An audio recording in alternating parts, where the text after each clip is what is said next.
the two terrorist explosions which targeted Akrama Elementary School in Homs. Units of the Syrian Arab Army continues to make progress in the suburbs of Idleb, Aleppo and Lattakia, killing dozens of terrorists. Iraqi troops eliminate dozens of ISIL terrorists as Iraqi Prime Minister Abadi rejects the presence of any foreign troops in Iraq.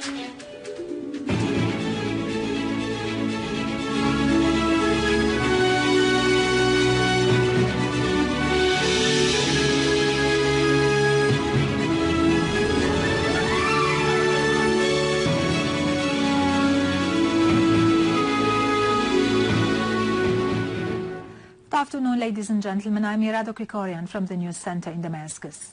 UN Secretary General Ban Ki-moon has strongly denounced the two explosions that targeted children on their way out of schools in Akrama neighborhood in Homs, which claimed the lives of scores of people and wounded dozens others.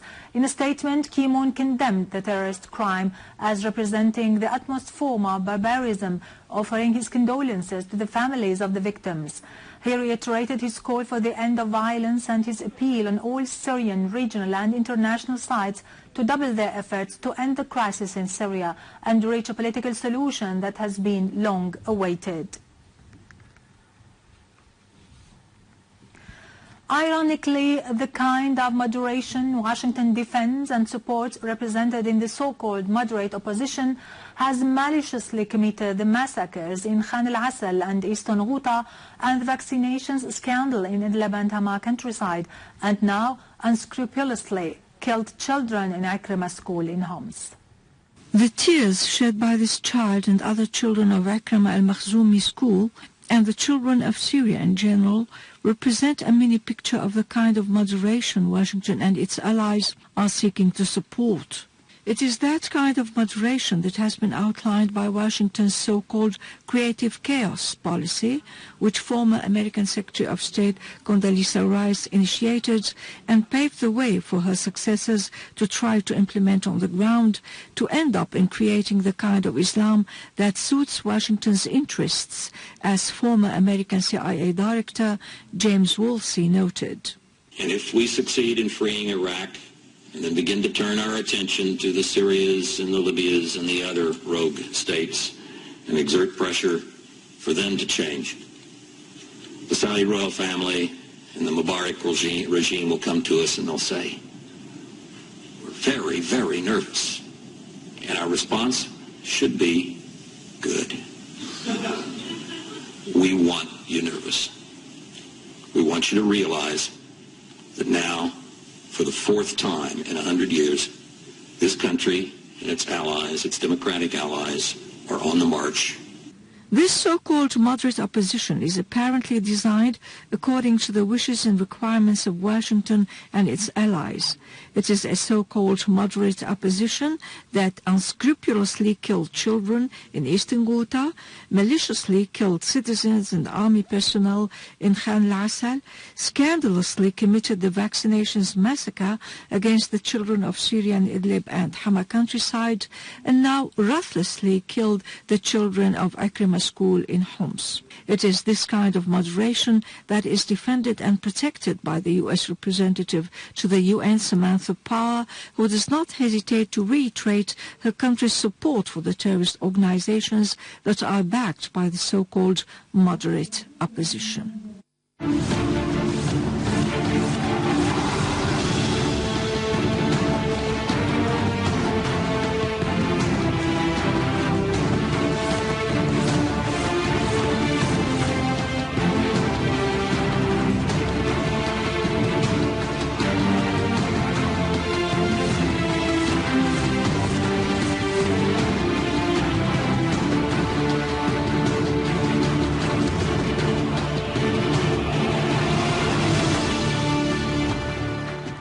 Units of the Syrian Arab Army scored direct hits against terrorist gatherings and destroyed their vehicles and weapons in Aleppo and Idleb countryside. Units of the armed forces killed dozens of terrorists, 11 of whom are of Libyan nationality, and destroyed 4 pickup cars equipped with heavy machine guns after targeting several terrorist gatherings and dens in Jabal al-Zawiya in the countryside of the northern province of Idlib.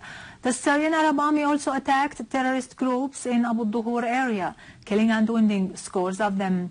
In Aleppo countryside, Syrian Arab Army units destroyed terrorist dens and a number of vehicles in 3 different towns. Units of the Syrian Arab Army destroyed terrorist dens in several villages and towns in Lattakia's northern countryside.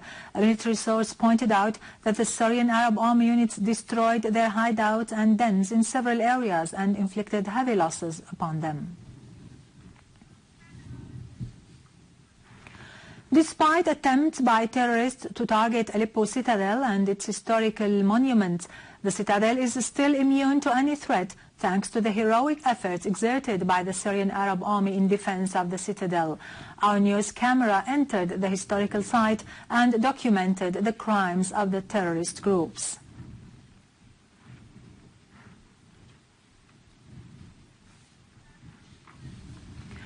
As part of Turkey's collusion with the terrorist organizations in the region, the Turkish authorities facilitated the departure of 3 French ISIS terrorists to the airport of Marseille instead of that of Paris, where the French police was waiting for them, thus allowing their escape from the French authorities. This was reported by the American World Tribune Daily, which added that talks are currently being conducted in Ankara by the French Interior Ministry on this issue. The Turkish step is expected to create a crisis with France.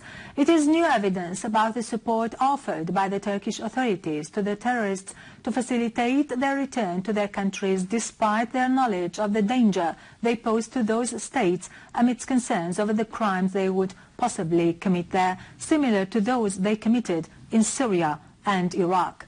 In Iraq, the army took control of dozens of villages and towns in Salah province after eliminating dozens of ISIL terrorists.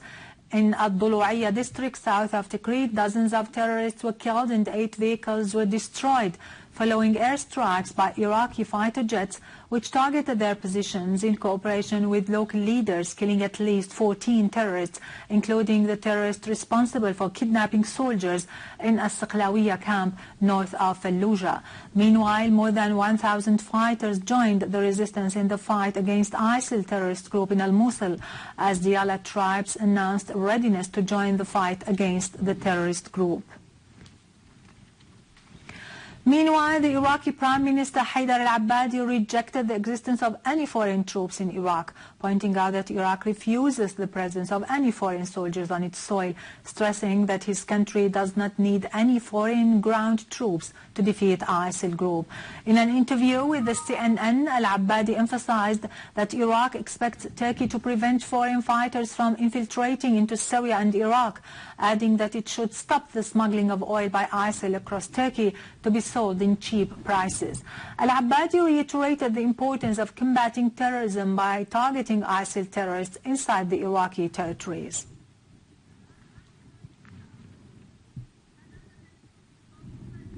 Now over to latest business at market news, but after a short break, stay tuned.